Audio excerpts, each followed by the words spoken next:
I never thought I'd be the kind of woman who destroys her own marriage. For years, I used to judge people who cheated. I told myself that real love, real commitment, meant being loyal no matter what.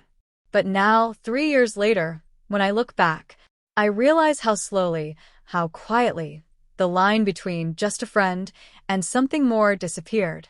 My name's Sarah. I was 30 back then, married to my husband for 6 years.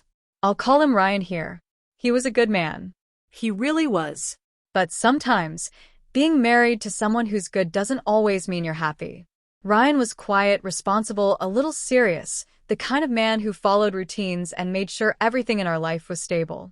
We traveled together, ate dinner together, watched shows, went to bed at the same time every night. It was safe. But it also became predictable. Every day started to feel like the same loop. Then there was Mark, my old friend from before marriage. We had a history, a short-lived thing that never turned into a relationship. But we stayed friends, texting here and there, sharing jokes, gossip, random late-night talks. Ryan knew about him, but not everything. I told him Mark was just a friend, and for a long time that was true. But in early 2019, Ryan had to go on a work trip, the first time he'd ever been gone overnight. It sounds small, but that week changed everything. I was lonely, restless. I didn't like sleeping alone in our house. Mark texted me, saying he could drop by and keep me company, maybe grab dinner, maybe crash in the guest room. I thought it was harmless. But when I told Ryan, he immediately said no. He wasn't rude about it, but his tone sharp, cold, like he didn't trust me. It made me angry, like I was being treated as a child. We argued, and though he said no, that moment planted something in my mind. Distrust. I didn't invite Mark over. But we talked more that week, long, late-night texts, reminiscing, flirting a little. I told myself it was harmless. I told myself I deserved some fun, that it didn't mean anything. But deep down, I knew the emotional line had already been crossed. When Ryan came home, I acted normal. But something in me had changed. Mark and I started texting more, sometimes while Ryan was sitting right next to me. I'd hide my phone under a pillow or text from the bathroom. I started feeling like I was living two lives. Then later that year, I met Carl, my new coworker. He was charming in a way Ryan never was. Funny, confident, a little reckless. The kind of man who noticed the small things, the color of my lipstick when I changed my hair, when I looked tired. He made me feel seen. One evening, I got home from work and sat next to Ryan on the couch.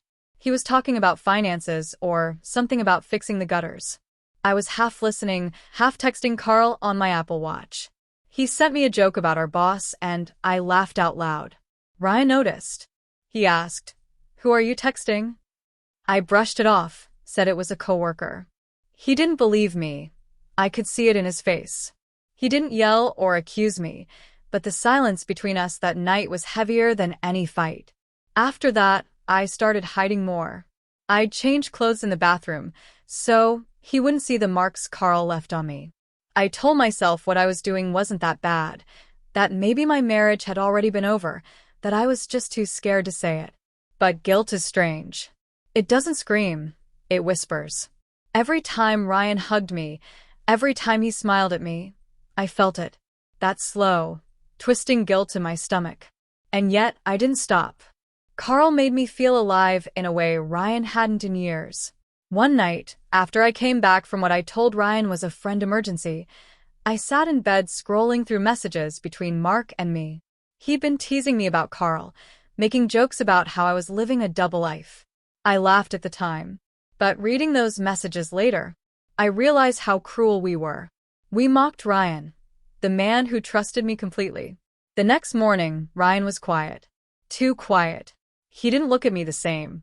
I remember him glancing at my wrist, at my Apple Watch. Something in his eyes told me he knew. That night, he didn't sleep. I could hear him pacing, opening drawers, walking in and out of the living room. I had no idea what he was doing. My heart pounded all night, a pit in my stomach whispering that something was about to break. And the next day, everything did. When I got home from work, he was sitting in the living room, staring at me with this look, not anger, not sadness. Just disbelief. He said, "Sarah, I know. About everything." My chest tightened. "What are you talking about?" I tried to act confused, but my voice cracked. He mentioned the hickeys, the messages, the lies. I froze. And then I panicked. Instead of apologizing, I exploded. I told him he violated my privacy, that he had no right to go through my messages. I told myself I was angry, but deep down it was shame. Pure shame. He didn't yell. He just looked at me, this broken, hollow look I'll never forget, and said quietly, "You destroyed everything we had." That night, I packed a small bag and left. I didn't tell him where I was going. I just disappeared. I spent those 3 days at a friend's apartment, drinking wine, crying, staring at the ceiling. I told everyone I was the victim, that Ryan had invaded my privacy. I didn't admit what I'd done. But when I came back home and saw his face again, tired, hurt, empty, for the first time, I realized what I had really done. And yet, instead of ending it there, I told him I wanted to try again. I wanted to fix us. I told myself I still loved him. But deep down, I knew I was lying. When I came back home after those 3 days, everything felt colder. The walls, the air, even the light in our living room. Ryan was sitting on the couch, his hands folded, eyes tired like he hadn't slept in days. I put my bag down slowly and said, "Can we talk?" He didn't answer for a few seconds. Then he looked up and said, "Talk? You disappeared, Sarah. You didn't even tell me you were safe." The guilt in my chest tightened, but instead of apologizing, I started crying. Not because I wanted forgiveness, but because I didn't know what else to do. Crying was easier than explaining. I told him I wanted to fix things, that I made a mistake, that I wanted to try again. But even as I said the words, they felt like lies. I didn't want to fix what we had. I just didn't want to face the reality that I had destroyed it. Ryan listened quietly. He didn't yell, didn't call me names. That made it worse. His calmness felt like punishment. I wanted him to scream, to blame me, to say something, anything that would make me feel like I could fight back. But instead, he said softly, "Sarah, you made choices. I just need to figure out what to do next." That night, I barely slept. Every time I closed my eyes, I saw the messages, the things I had written to Carl, the way I mocked Ryan behind his back. I remember telling Mark that I was disgusted when Ryan tried to touch me. Those words haunted me now. The next few days were filled with silence.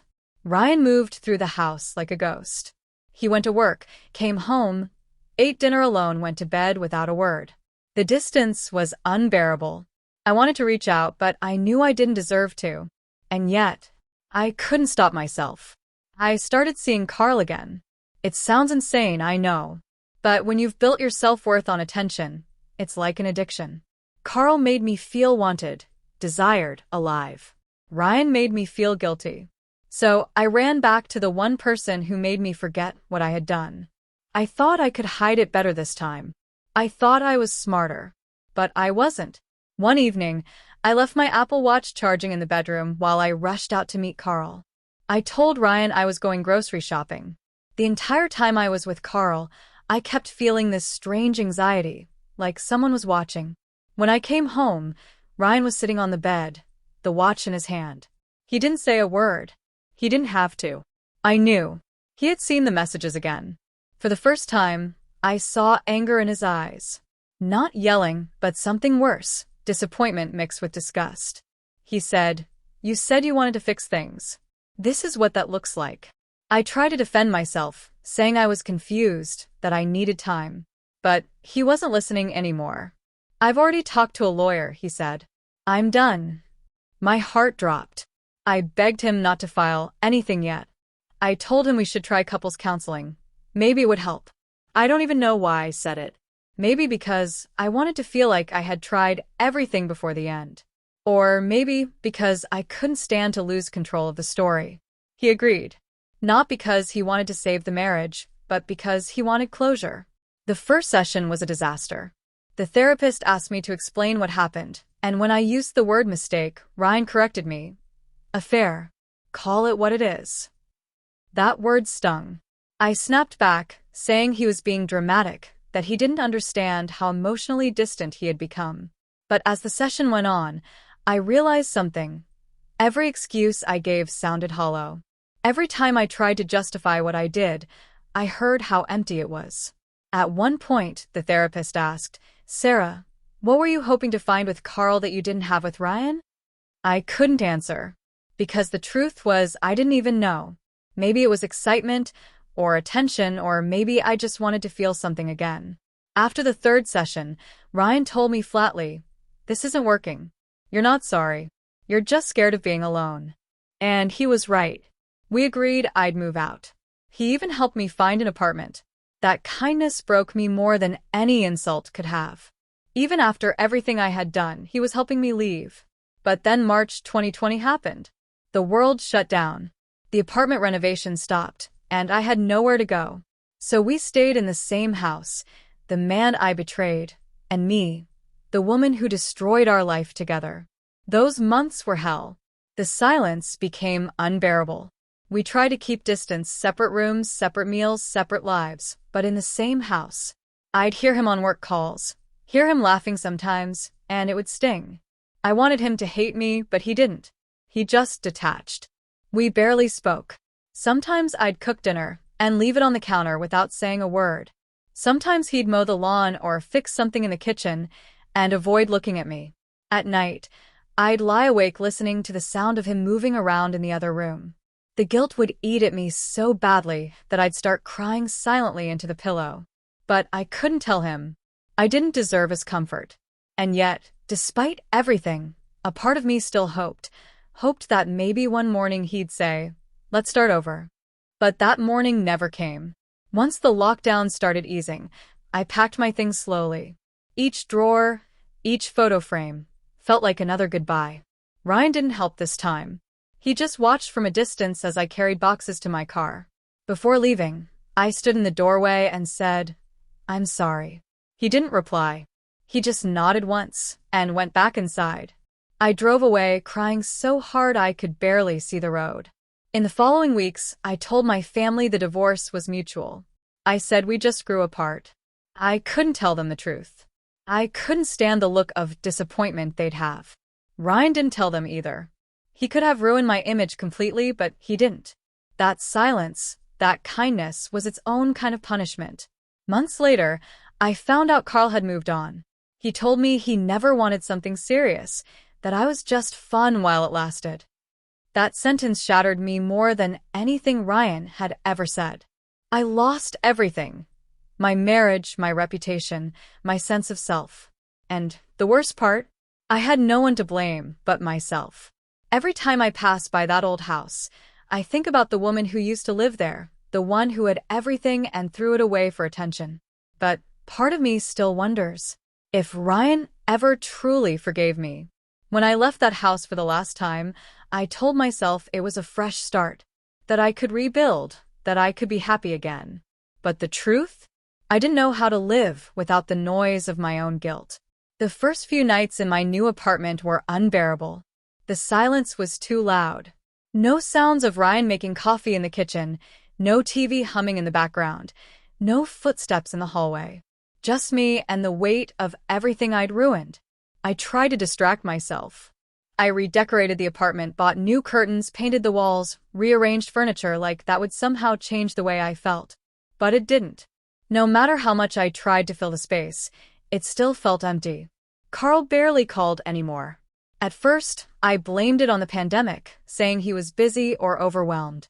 But deep down, I knew I wasn't a priority. One night, after 2 weeks of silence, I texted him, "Can we talk?" He replied hours later with a single line, "I think we should just move on. It's better this way." That was it. No apology. No explanation. Nothing. It hit me like a punch in the chest. I had destroyed my marriage for a man who didn't even want me. I remember sitting on the floor, staring at my phone, feeling completely hollow. I wanted to blame him. I wanted to tell myself he used me. But the truth was I used everyone. Mark for attention, Carl for validation, and Ryan for stability I never appreciated until it was gone. In the months that followed, I stopped hearing from Ryan altogether. The silence between us became permanent. I knew he'd filed for divorce, and when the papers came, I signed them without hesitation. I didn't even try to argue. There was nothing left to fight for. The day I signed those papers, I sat in my car for almost an hour, staring at the envelope before dropping it off at the lawyer's office. I thought about how different life could have been, how one small choice after another led me here. I remember our wedding day like it was yesterday, the way Ryan looked at me when I walked down the aisle, the way he held my hand when we said our vows. He meant every word. I just didn't. After the divorce was finalized, I avoided everyone who knew us. I couldn't bear the questions, the looks of pity, the quiet judgment. I told my family it ended because of mutual differences. They believed me, or maybe they just didn't want to know the truth. But one evening, a few months later, I ran into Ryan's sister at the grocery store. She smiled politely, but didn't say much. Her silence told me she knew. And somehow, that was worse than if she had yelled. Days turned into months. I threw myself into work, stayed late at the office just to avoid being alone with my thoughts. But guilt has a way of finding you, no matter how busy you stay. Every time I saw a couple holding hands, laughing, arguing playfully, it reminded me of us, before everything fell apart. Before I became the person I swore I'd never be. Then, almost a year after the divorce, I saw Ryan again. Not in person, but by accident, on social media. Someone had posted a photo from a small get-together. Ryan was there, standing next to a woman. She wasn't particularly glamorous or flashy, but she had this calm, warm smile, the same one I used to have before I lost myself. And Ryan, he looked happy. Genuinely happy. For a moment, I couldn't breathe. It wasn't jealousy. It was realization. He'd moved on. He found peace. And I was still stuck in the same guilt loop, replaying every mistake in my head like a punishment that never ends. That night, I sat on my balcony with a glass of wine, staring at the city lights. The air was quiet except for the faint sound of cars passing below. And for the first time, I said it out loud. I was the villain. I had spent so long trying to paint myself as misunderstood, unloved, neglected. But the truth was, Ryan did love me. He just couldn't compete with the chaos I craved. I confused excitement with happiness, attention with love, and freedom with selfishness. I opened my old photo folder, scrolling through pictures of us, vacations, birthdays, lazy Sundays on the couch. In every photo, he's looking at me. And in almost every one, I'm looking somewhere else. That realization hurt more than anything else. I didn't text him. I didn't call. I knew I had no right to intrude in his new life. But I wrote a letter, not to send, just to get the words out of my chest. It said, "You didn't deserve what I did to you. You gave me everything, and I treated it like nothing. You tried to fix what I was breaking. And when you finally let go, you saved yourself, and I lost myself completely. I hope you're happy now. Truly." I folded it and kept it in my drawer. I never sent it. 3 years have passed since everything happened. I don't talk to Mark or Carl anymore. I don't even use my Apple Watch. I can't look at it without remembering how it all came crashing down.